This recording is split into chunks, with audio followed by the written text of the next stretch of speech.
সাহাবী রাসূল ডাকাতের হাতে পড়ে গেছেন। ছলে কলে কৌশলে সাহাবী রাসূলকে ডাকাত নিয়ে জঙ্গলের ভিতরে আটকায়া দিয়েছেন। বলছে তোমার মাল নিব। বলছে নাও, আপত্তি নাই, আমাকে ছেড়ে দাও। বলছে আমি তোমাকে ছাড়বো না। তুমি কি চোখে দেখো না এখানে লাশ বিক্ষিপ্ত পড়া আছে? এই লাশগুলা কি প্রমাণ করে না যে আমি তোমাকে ছাড়বো কি ছাড়বো না? বলছে আমি তোমাকে ছাড়বো না, করবো। বলছে আপত্তি নাই, করো, কিন্তু একটা অনুরোধ তোমার কাছে, 2 রাকাত নামাজ পড়তে দিবে? 2 রাকাত নামাজ পড়তে দিবে? বলছে পড়ানে। এই লোকগুলো পড়ছিল, কারণ নামাজে কোনো কাজ দেখাইতে পারে না। তো সাহাবী রাসূল 2 রাকাত নামাজ পড়া ভয়ে ভয়ে যখন সালাম ফিরাইছেন ডাইন দিকে, সালাম প্রথমে ইমাম সাহেব ডাইন দিকে ফিরায়, তো দেখে ডাইন পাশে এক সুদর্শন যুবক দাঁড়ানো, খোলা তরবারি হাতে, চেহারার থেকে যেন চাঁদের চেয়ে বেশি আলো ছিটকায় পড়তেছে। বাম দিকে সালাম ফিরে তাড়াতাড়ি জিজ্ঞেস করছে তুমি কে? তো বলছে ওয়া রে ওয়া, আশ্চর্যের বিষয়, ডাইকা আনলা তুমি, আবার তুমি জিগাও তুমি কে? ডাইকা তো তুমি আনলা, আবার তুমি জিজ্ঞেস করতেছো তুমি কে? বলছে কখন ডাইকা আনলাম? বলে তুমি কি সেজদায় চিৎকার দাও না, ইয়া মুগিস আগিসনি? লম্বা দোয়া, চলেন আপনাদেরকে শুনাই দেই। ইয়া ওয়াদুদ ইয়া দাল আরশিল মাজিদ ইয়া ফাআলুন লিমা ইউরিদ আসআলুকা বিইজ্জাতিকা আল্লাতী লা তুরাম ওয়া বিমুলকিকা আল্লাযী লা ইউদাম ওয়া বিনূরিকা আল্লাযী মালা আরকানা আরশিক আন তাকফিনি মিন হাদাল লিস ইয়া মুগিস আগিসনি। বলে তুমি যখন ইয়া মুগিস আগিসনি বলে চিৎকার দিছো প্রথমবার, 7 আকাশের ভিতরে ছুটাছুটি শুরু হয়ে গেছে। ফেরেশতাদের মুখে চিৎকার ছিল, আল্লাহ বিপদগামী কোন ব্যক্তির আওয়াজ, হুকুম দিতে দেরি, জাপা পড়তে দেরি করব না। তো আল্লাহ আমাকে নির্বাচিত করছেন আর কাউকে না। বলছে সবার প্রয়োজন হবে না, একজন গেলেই হবে। তা আমি নির্বাচিত হয়েছি। দ্বিতীয়বার যখন তুমি ইয়া মুগিস বলে চিৎকার দিছো, তা আমি 4 আকাশ অতিক্রম করে ফেলছি। তৃতীয়বার যখন চিৎকার দিছো, তো আমি তোমার পাশে আইসা দুশ্মনকে জাহান্নামে পাঠায় দিছি। ওই যে দেখো লাশে আগুন জ্বলতেছে। সাহাবী রাসূল হাসি দিয়া বলতেছে এটা আমার বৈশিষ্ট্য? বলছে না, তোমার মতো নামাজ কিয়ামতের সকাল পর্যন্ত যে উপহার দিবে, আমি তার জন্য জীবিত থাকব, আর তার ডাকে আমি 4th আকাশ থেকে ছুটে আসব।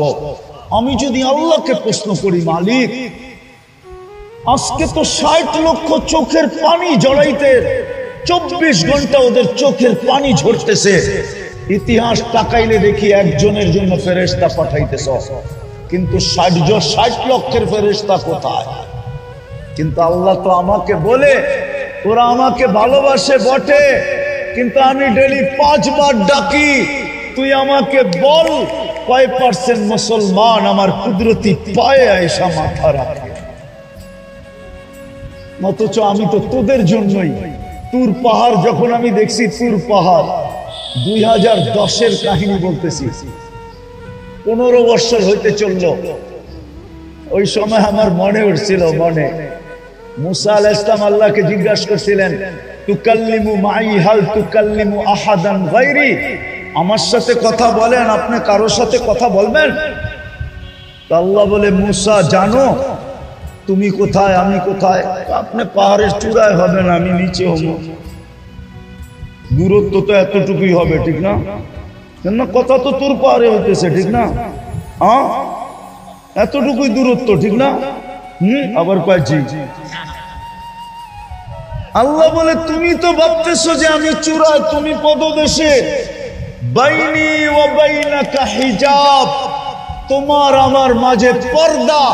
বলছে কয়টা? 70,000 পর্দা। আমি ওই পারে, তুমি এই পারে। সাতাতি উম্মাতুন, এক উম্মত আসবে ওরা আমার সাথে কথা বলবে, আমি ওদের সাথে কথা বলবো। ফালা হিজাবা বাইনি ওয়া বাইনাহুম, এদের মাঝে আমার মাঝে কোনো পর্দা থাকবে না। পর্দা থাকবে না, আরে বলেন না, কোনো পর্দা থাকবে না, না না না না না, কোনো পর্দা থাকবে না। এই জন্য মুসল্লি যখন সেজদায় যায়, হায় হায়, আস-সাজিদু ইয়াসজুদু আলা কাদামাইর রহমান, সেজদাকারী আল্লাহর কুদরতি পায়ে মাথা রাখে। মুসল্লি উনাজি রব্বা, বুখারী শরীফ, নামাজি আল্লাহর সাথে কথা বলে। কথা আল্লাহ বলে এই সুযোগ দিলাম ওদেরকে, বল শতকরা কয়জন মসজিদে আসে? বলেন আপনারা কয়জন? আমি শেষ জায়গায় চলে আসছি, কয়জন মসজিদে আসে? শতকরা 90 জন আসে।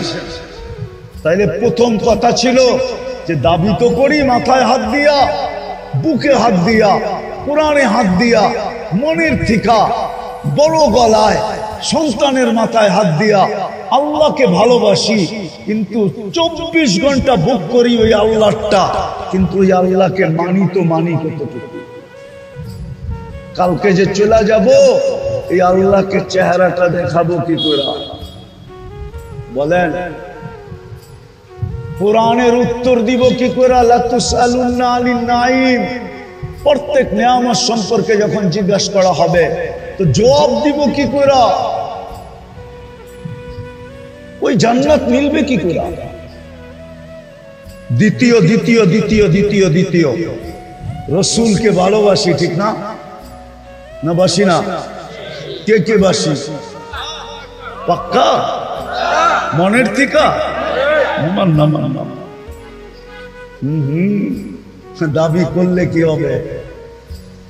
যদি রসুল কি ভালোবাসতে যুবক, তাহলে তোমার চুলের স্টাইল এরকম হইতো কেন? তোমার পোশাক আশাক এরকম হইতো কেন? আমার সমাজের মা বোন বেপরদা চলতো কেন? মেয়েরা বেপরদায় ঘুরতো কেন? মুসলমান উম্মতে মুহাম্মাদি। একটা কথা শুধু বলে দিতেছি, একটা কথা বলে গুছায় আনতেছি কথা। দাবি তো করি রসুলকে ভালোবাসি, কিন্তু আদর্শে আদর্শবান হইতে রাজি না। আমি বুখারী শরীফ থেকে দেখায় কথাটা শেষ করতেছি। রাত্র 11টা বাজতে চলছে, আর লম্বা করতে চাইতেছি না। ইমাম বুখারী রহমতুল্লাহ আলাইহি লেখছেন, দুনিয়া বলে কবরের প্রশ্ন 3টা। কয়টা? কয়টা?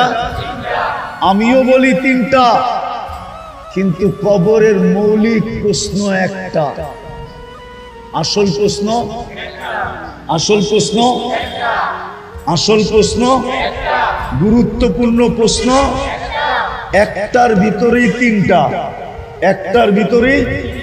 ইমাম বুখারী রহমতুল্লাহ আলাইহি লেখছেন, কবরে যাওয়ার পরে সর্বপ্রথম জিজ্ঞাসা করবে, মা কুনতা তাকুলু ফি হাদার রাজুলি মুহাম্মাদিন, বলো যেই নবীর উম্মত বানায়া তোমার কাঁধে আমি 4 স্টার দিছি, 4টা স্টার দিছি তোমার কাঁধে, 4টা স্টার। মেজর জেনারেলের কাঁধে 4টা স্টার থাকে, তোমাকে আমি মেজর জেনারেল বানাইছি, 4 স্টার ওয়ালা বানাইছি। প্রথম স্টার কুনতুম খায়রা উম্মাহ, দ্বিতীয় স্টার উখরিজাত লিন-নাস, তোমাকে আমি মানব জাতির কল্যাণের জন্য পাঠাইছি। তৃতীয় স্টার হলো হুয়াজতাবাকুম, তোমাদেরকে কুদরতি হাতে আমি বাছাই করছি। চতুর্থ স্টার হলো শুহাদা আলান নাস, কিয়ামতের দিন আমি তোমাদেরকে আমার পক্ষে রাজ সাক্ষী হিসাবে নির্বাচিত করছি।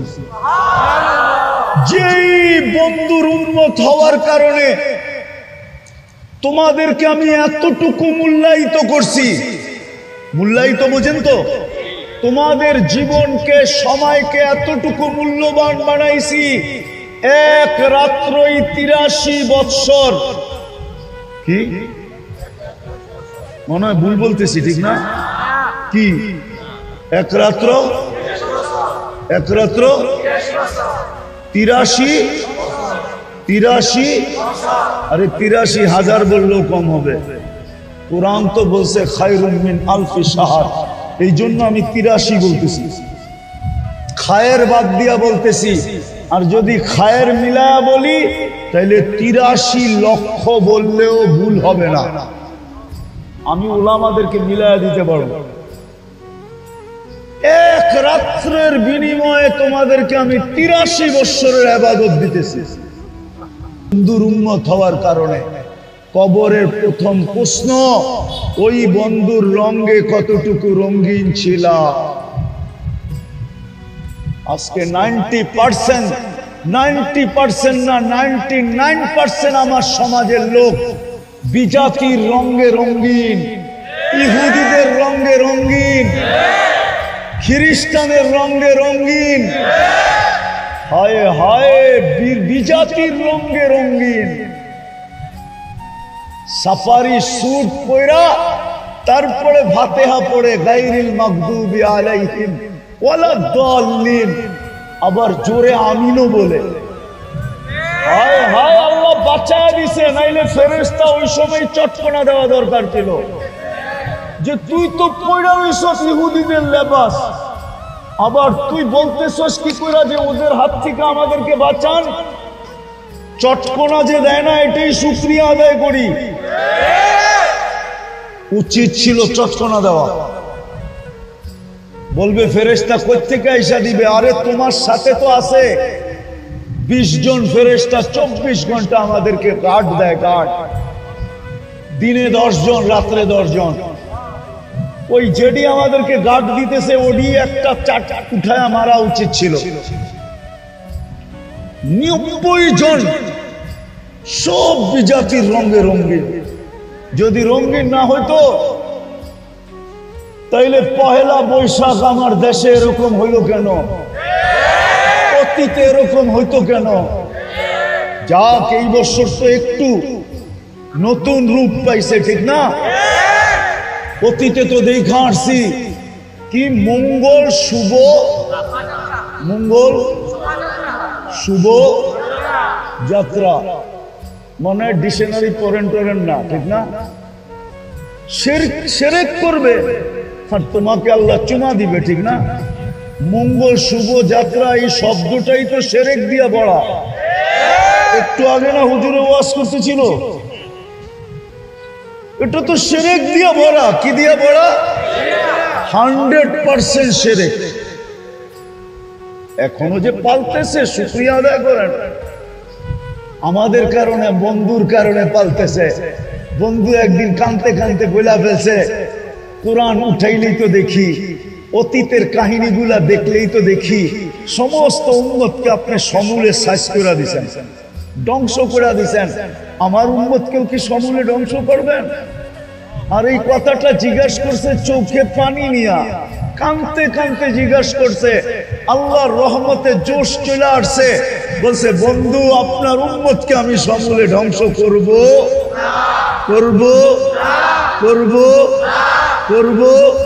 না। আর করব তো করব কি কইরা? আপনি তো ওদের মাঝেই থাকবেন। আমাদের নবীজি কাদের মাঝে আছে?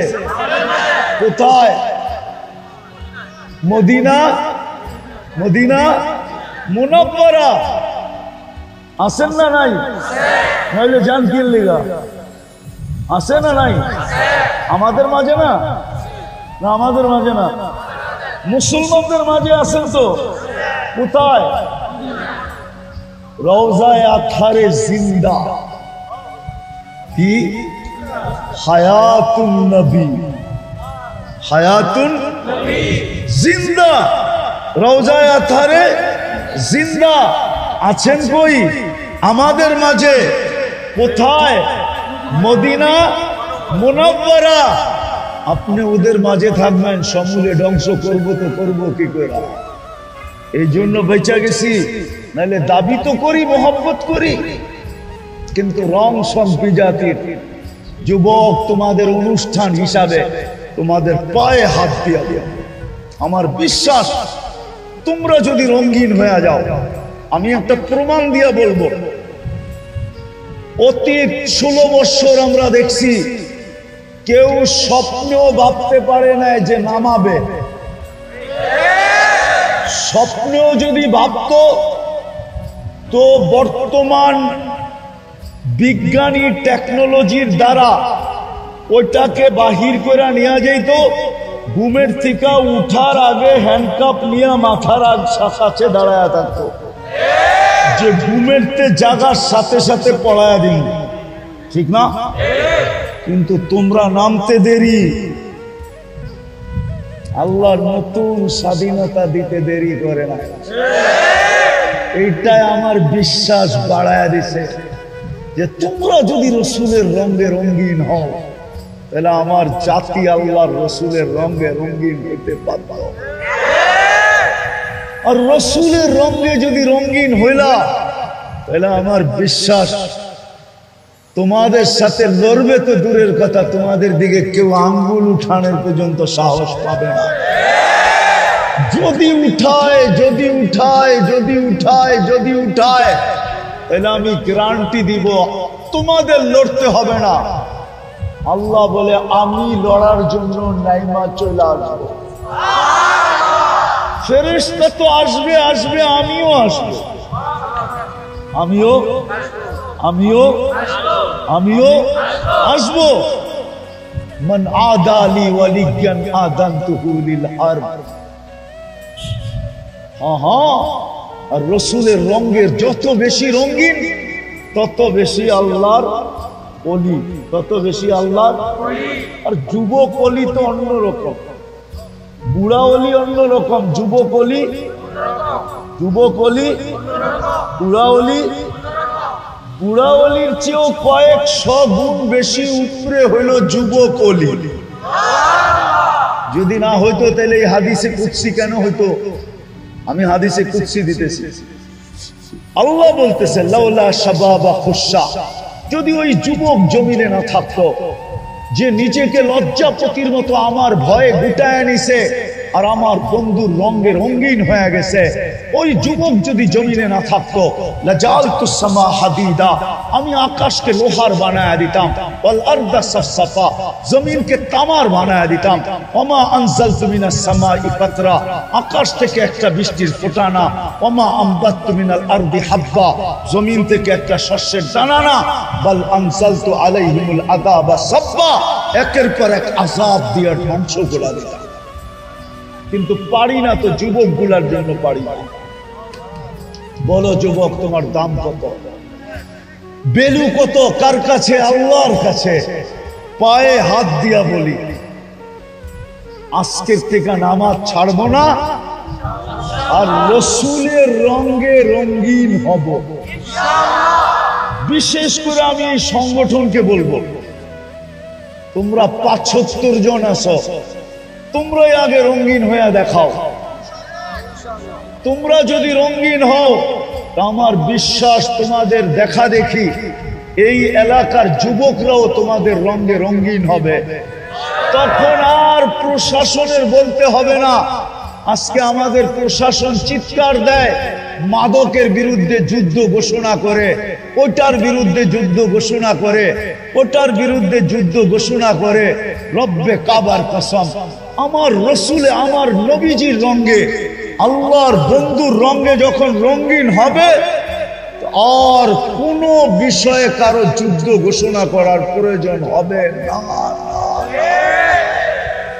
বরং আমার তো বিশ্বাস এই রুট দিয়া মাদক ক্যারি করে যাওয়ারও সাহস হবে না। এই এলাকায় কারো গুনাহ করার সাহস হবে না। মেয়েরা হাইটা যাবে রাস্তা দিয়া, কারো চোখ তুলা তাকানোর সুযোগ হবে না। প্রমাণ আছে দুনিয়াতে, প্রমাণ। আপনারা তো দেখেন না হাজরা মউত, আপনারা দেখেন না ইয়ামানের একটা শহর। মদিনা মুনাওয়ারা যেখান থেকে পড়ায় 1000 কিলোমিটারের সমান, আরো বেশি। মেয়ে হাজরা মউত থেকে মদিনা মুনাওয়ারায় গেছে। উমর রাদিয়াল্লাহু আনহু জিজ্ঞাসা করছে, বেটি এত বড় রাস্তা অতিক্রম করে আসলি, বল মানুষকে কেমন পাইলি? সমস্ত মেয়েরা যেন একমার পেটের বোন, সমস্ত পুরুষ যেন একমার পেটের ভাই। এত দূরত্বের রাস্তা তোর কাছে কেমন মনে হইলো? বলে কান্নি ফি বাইতিন, আমি যেন একটা বাড়ির ভিতরেই ছিলাম। খারাজতু মিন গুরফা, একটা কামরার থেকে বাহির হইছি। ও দাখালতু ফি গুরফা, মনে হলো আরেকটা কামরার ভিতরে আমি ঢুকলাম। এরকম নিরাপদ থাকতাম। তোমাদের পায়ে হাত দিয়া বলি, এছাড়া আল্লাহর রহমতটাই না আনা যাবে না। লাশের পরে লাশ পড়বে, লাশের পরে লাশ পড়বে, লাশের পরে লাশ, রক্তের পরে রক্তের বন্যা বয়া যাবে, কিন্তু ফেরেশতা নাইমা আসবে না। ফেরেশতা নাইমা যতক্ষণ পর্যন্ত বন্ধুর রঙে রঙিন না হয়। আল্লাহর একটা হুকুম শুধু আমি বললাম, 5 ওয়াক্ত নামাজি না। তওবা করে 2টা করতে রাজি আজকের থেকে? কেননা কালকে আল্লাহর কাছে যায় চেহারাটা দেখাইতে হবে, সমস্ত নেয়ামতের হিসাব দিতে হবে। কবরে সর্বপ্রথম প্রশ্ন হবে, মা কুনতা তাকুলু ফি হাদার রাজুলি মুহাম্মাদিন। কিতাবুল জানায়েজ ইমাম বুখারী রাহমাতুল্লাহ আলাইহি লেখেন যে বল আমার বন্ধুর রঙে কতটুকু রঙিন ছিলি, আমি বন্ধুর খাতিরে তোকে কিনা দিছি, তোর মর্যাদা কোথায় না উঠাইছি, উচ্চ শিখরে নিয়ে গেছি, সমস্ত উম্মতকে তোর সামনে আমি জলাঞ্জলি দিয়া দিছি। হ্যাঁ হ্যাঁ হ্যাঁ, এই জন্য চলেন আজকে মনের থেকে তওবা করি। কে কে রাজি তওবা করতে? পাক্কা? তাহলে বলে দেন, আল্লাহ অতীত থেকে তওবা করলাম, আপনি আমাদের তওবা কবুল করেন। দ্বিতীয়, আজকের থেকে নামাজ ছাড়বো না। পাক্কা? হ্যাঁ, নামান। তৃতীয়, আজকের থেকে আল্লাহর রসুলের রঙে রঙিন হবে। হ্যাঁ, যুবকরা কি বলে? পাক্কা? হ্যাঁ, সত্য?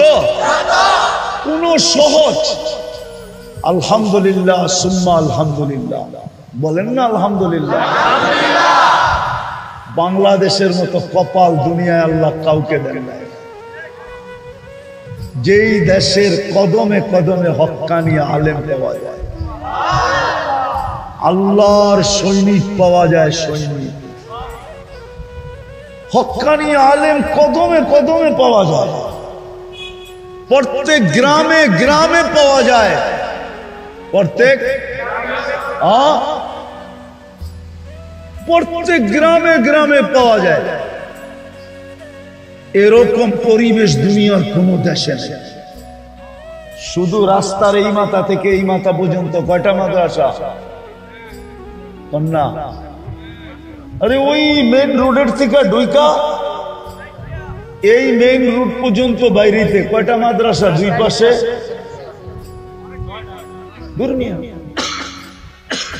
চৌখে পড়ার মতোই তো 6টা, চিপায় চাপায় ছোট ছোট আছে না কয়েকটা, ওটি গণেন না কেন? এতটুক জায়গার ভিতরে যদি এতটি মাদ্রাসা, মসজিদ কয়টা? আরে কন্যা, মসজিদ তো বানাইছেন, মাঝে মাঝে আপনাকে উপরে বিরক্ত লাগে। একটা মসজিদের সামনে পার্কিং বানানো নাই, যে কোনো পথিক গাড়িটা থামায় নামাজ পড়া যাইব, একটার মধ্যে পার্কিং বানায় না। মাঝে মাঝে খুব বিরক্ত লাগে, আমি পড়ার সময় তো যাই, মাঝে মাঝে আমার খুব বিরক্ত লাগে। একটার ভিতরে পার্কিং বানাইতে পারতো, কিন্তু দেওয়ালটা এরকম উঁচা করে দিছে যে গাড়ি এটার ভিতরে উঠানো যায় না, একটু স্লোপ করে দিলি তো। একটা আমার চোখে আছে, একটার গাড়ি ঢুকানো যেত, 2-3 দিন আমি ঢুকাইতে চাইছি, কিন্তু ড্রাইভার কয় এটা পার হয়ে যাবো কেমনে?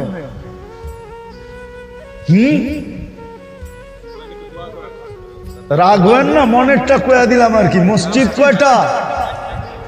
হ্যাঁ, রাস্তার পাশে যখন মসজিদ হয় তো মসজিদের কমিটির উচিত যে ওইখানে পার্কিং সার্কিং এর একটু জায়গা রাখা।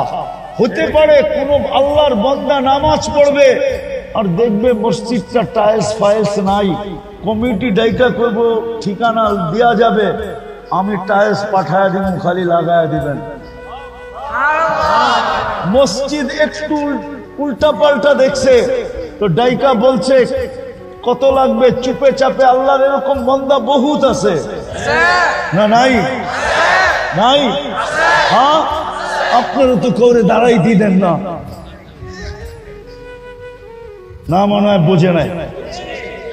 আপনারা তো কাউরে দাঁড়াই দিলেন না, নামাজই পড়তে দেন না, গাড়ি একটা রাখলে পুরা রোড জাম, ঠিক না? বাকি সবাই দিব গালি, ঠিক না?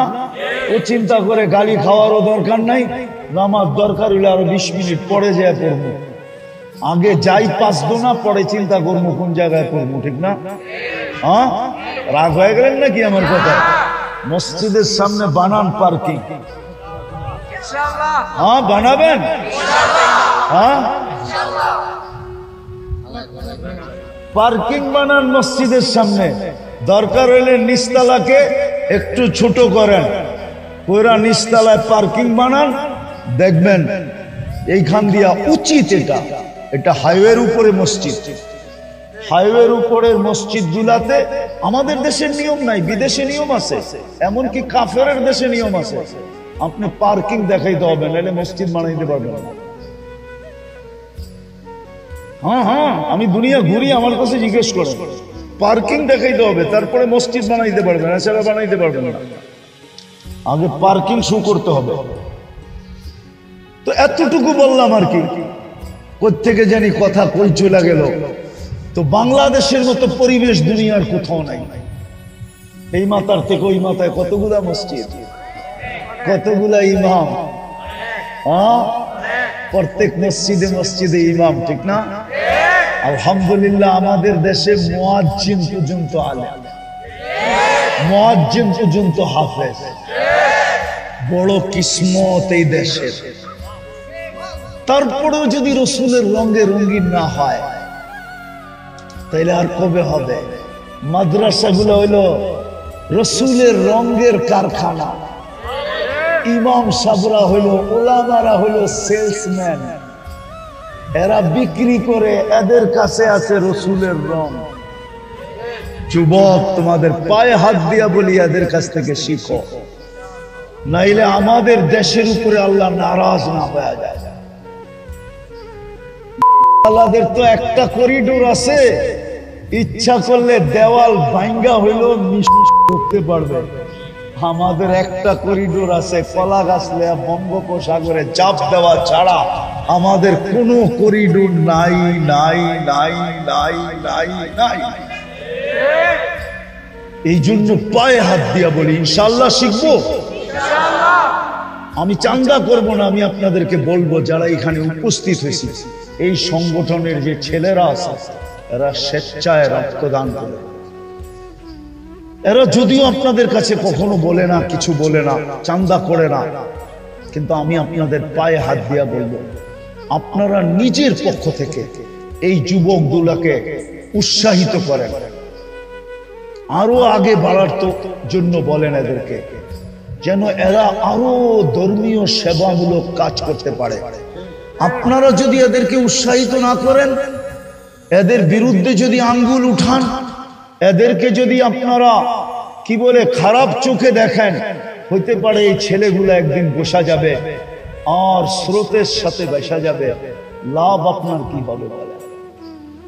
আর এরা যদি সেবামূলক দিনের কাজ আপনাদের উৎসাহ পায়া, উদ্দীপনা পায়া, আপনাদের দুটা ভালো কথা পায়া, আপনাদের সহযোগিতা পায়া, যদি এই ছেলেরা আরো উদ্বুদ্ধ হয়া সমাজের ভিতরে ভালো কাজ আরো করতে থাকে, তাইলে সমাজ ভালো হবে না খারাপ হবে? এই ছেলেগুলা ভালো পথে থাকবে না খারাপ পথে যাবে? যদি খারাপ ভালো পথে থাকে তাইলে আপনার ক্ষতি হবে, বড় এলাকার জন্য ভালো হবে। এই জন্য আপনাদের কাছে আমার দরখাস্ত, হাত জোর দরখাস্ত, আপনারা এদেরকে উৎসাহিত করেন, এদের প্রশংসা করেন, এদেরকে ওয়াহ ওয়াহ বলেন, এদেরকে সাবাস সাবাস বলেন, এদেরকে আরো আগে বাড়ান। যেন এরা আরো করতে পারে। আমি দুই একটা এদেরকে বলছি, আমি আসছি মাগরিবের পর, এতক্ষণ আমি এদের সাথে বসা ছিলাম, যেই কজনকে পাইছি এদেরকে আমি কয়েকটা দিক নির্দেশনা দিছি, মাশাআল্লাহ এরাও রাজি হয়েছে। আমি চাই এরা আরো দিনের লাইনে সেবামূলক কাজে, ইসলামিক কাজে পুরা বাংলাদেশের ভিতরে একটা মডেল হয়ে গেল। আর আমরা যদি এদেরকে সাহস দেই, তাইলে এই ইউনিয়নটা হয়তো না চিনতে পারে দুনিয়ার কেউ, ইউনিয়নটা চিনবে না, কিন্তু এই সংস্থাটাকে চিনবে। এই সংস্থাটাকে, যেরকম দুনিয়ার বহু দেশ আছে বাংলাদেশ চিনে না, কিন্তু টঙ্গী চিনে। কি চিনে? কেন? কি বিশ্ব ইজতেমা, টঙ্গী চিনে, বাংলাদেশ চিনে না, টঙ্গী চিনে। বাংলাদেশ চিনে না, টঙ্গী চিনে। এরকম একদিন এই ইউনিয়নটা চিনবে না, গ্রামটা চিনবে না, কিন্তু এই সংস্থাটা চিনবে, এদের যুবকদেরকে চিনবে। আপনারা এদেরকে উৎসাহিত করবেন? সত্য? কে কে করবেন দেখি। আমি চান্দা করব না, কিন্তু আমি শুধু উৎসাহিত করা চাইতেছি না। আমার এদেরকে আপনারা বাহবা বলেন, উৎসাহিত করেন। আল্লাহ আপনাদেরকে আমল করার তৌফিক দান করেন। ওমা আলাইনা ইল্লাল বালাগ।